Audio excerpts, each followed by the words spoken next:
Welcome to my channel. ఈరోజు వీడియోని అసలు నిన్ననే చేద్దామనుకున్నాను నేను గైస్. బట్ అది మనకు జడ్జిమెంట్ రాకపోవడం వల్ల కొంచెం లేట్ అయింది.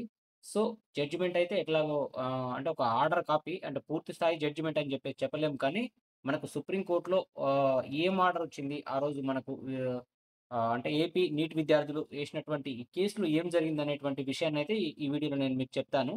సో, గైస్ ముందుగా నా ఛానెల్‌ని ఎవరైనా కొత్తగా చూస్తుంటే లైక్ చేయండి, సబ్స్క్రైబ్ చేయండి. మీరు లైక్ చేయడం వల్ల ఈ వీడియో అనేది మరింత మందికి రీచ్ అవుతుంది. గైస్ మీరు గుర్తుంచుకోండి.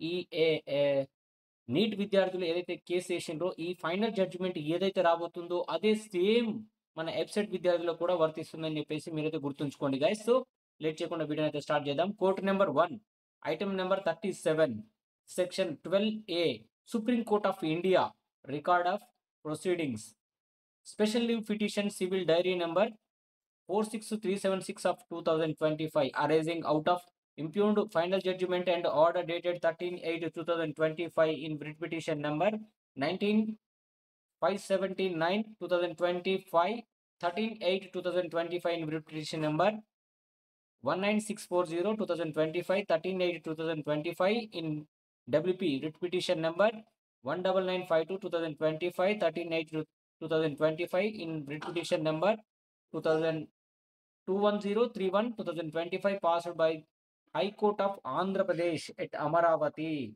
ఆంధ్రప్రదేశ్‌లో ఉన్నటువంటి ఈ హైకోర్ట్ ఏదైతే ఉందో, హైకోర్ట్ ఇచ్చినటువంటి నేను చెప్పాను కదా! ఈ నంబర్‌ల ఈ పిటిషన్స్ అన్నిటి మీద ఇచ్చినటువంటి జడ్జిమెంట్ ఏదైతే ఉందో, దాన్ని మన పిటిషనర్ ఎస్‌కే కమరుద్దీన్ అంటే చాలామంది పిటిషనర్స్ ఉన్నారు. సో, ఒక పిటిషనర్‌నైతే తీసుకున్నారు. ఎస్‌కే కమరుద్దీన్ అనేటువంటి స్టూడెంట్ సుప్రీం కోర్ట్‌లో కేసేశారు నీట్ మీద. మేము నాన్ లోకల్‌గా గుర్తిస్తున్నారు. మమ్మల్ని లోకల్‌గా గుర్తించాలి అని చెప్పేసి కేసేసిండు గదా! Kamaruddin versus state of Andhra Pradesh and ANR respondents అన్నట్టు. IA number 204223 of 2025 exemption from filing CC of the impugned judgment and IA number 204426 2025 permission to file petition special leave petition permission ఇవ్వమన్నట్టు ఈ ఈ పిటిషన్ అయితే ఫైల్ చేయడం కోసము పర్మిషన్ అడిగిండు. So, date 22 August this matter was called on for hearing today అంటే 22వ తారీఖు ఈ మ్యాటర్‌నైతే హియరింగ్‌కి తీసుకోబడింది. సో, కోరం అంటే ఎంతమంది జడ్జిలు ఉన్నటువంటిది. కోరం మీన్స్ అంటే ఎంతమంది జడ్జిలు అనేది. Honourable the chief justice honourable mister justice K. Vinod Chandran ఈ supreme court chief justice and K. Vinod Chandran గారైతే ఈ కేస్‌నైతే విన్నర్ గాయ్స్. సో, చూడండి ఏం పిటిషనర్స్ అయితే వీళ్ళందరి పేర్లైతే పిటిషనర్స్ వీళ్ళన్నట్టు. పిటిషనర్స్ అడ్వకేట్స్ అన్నట్టు వీళ్ళు.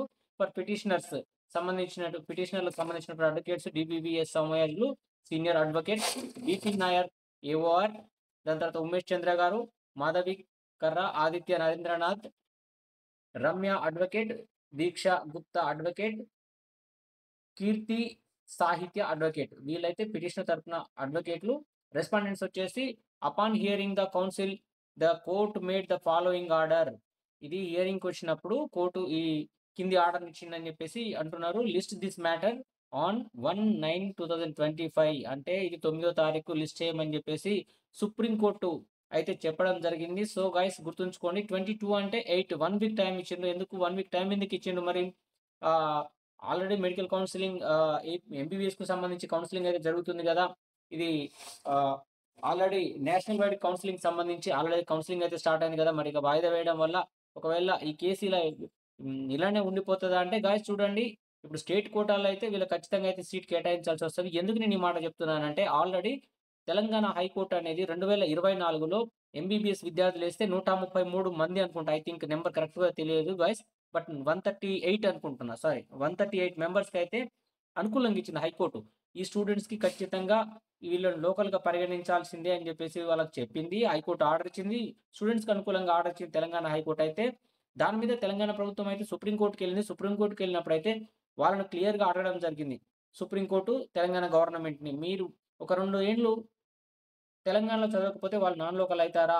ఎట్లా అవుతారు? అనేది క్వెషన్ చేయడం జరిగింది గాయ్స్. నేననుకుంటున్నాను ఇక్కడ కూడా సేమ్ ఈ ఏపీ విద్యార్థులు ఏసినటువంటి కేస్‌లో కూడా అదే వస్తది అని చెప్పేసి అని అనుకుంటున్నాను. ఎట్ ద సేమ్ టైమ్ ఇంకోటి మీకు ఇంతకు ముందుకు ఒక వీడియోలో కూడా చెప్పాను. మొన్న కూడా చెప్పాను. మళ్ళీ ఈ వీడియోలో కూడా చెప్తున్నాను. ఏంటి అనంటే ఫైనల్ ఆల్రెడీ హియరింగ్స్ అయితే అయిపోయినాయి. తెలంగాణ గవర్నమెంటు వీళ్ళు లోకల్ కింద రారు అని జెప్పేసి ఆహ్, ఏదైతే అనుకుంటుందో అంటే స్టేట్ గవర్నమెంట్ మన ఈ తెలంగాణలో హైకోర్టేమో వీళ్ళు లోకల్ కింద వస్తారు. వీళ్ళని లోకల్‌గా పరిగణించాలని జెప్పేసి హైకోర్ట్ ఆర్డర్ ఇస్తే దాని మీద సుప్రీం కోర్ట్‌కెళ్లిర్రు గదా! వీళ్ళు తెలంగాణ అట్లా మేము గుర్తించలేము అని జెప్పేసి ఆ విషయంలో సుప్రీం కోర్ట్ అయితే విద్యార్థులకు ఫేవర్‌గా జరిగింది. ఆ విషయాన్నయితే జడ్జిమెంట్ ఇవ్వడానికి మొత్తం వాదనలు అయిపోయిన తర్వాత ఈ జడ్జిమెంట్‌నయితే రిజర్వ్‌లో పెట్టడం జరిగింది గాయ్స్. అంటే ఇది రిజర్వ్ అయిందన్నట్టు. జడ్జిమెంట్‌కి ప్రొనౌన్స్ ఆఫ్ జడ్జిమెంటే ఉందన్నట్టు ఇంకా.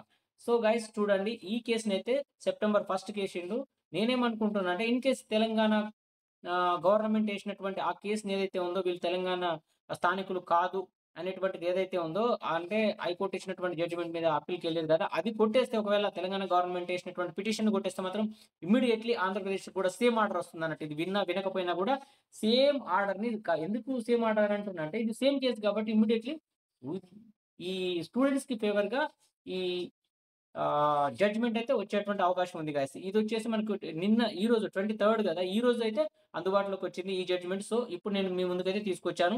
అనూజ్ కపూర్ అసిస్టెంట్ రిజిస్ట్రార్ గారు. ఇది సుప్రీం కోర్టు కేస్‌కు సంబంధించి నీట్ విద్యార్థులు ఏసినటువంటి కేస్‌కు సంబంధించినటువంటి సమాచారం గాయ్స్.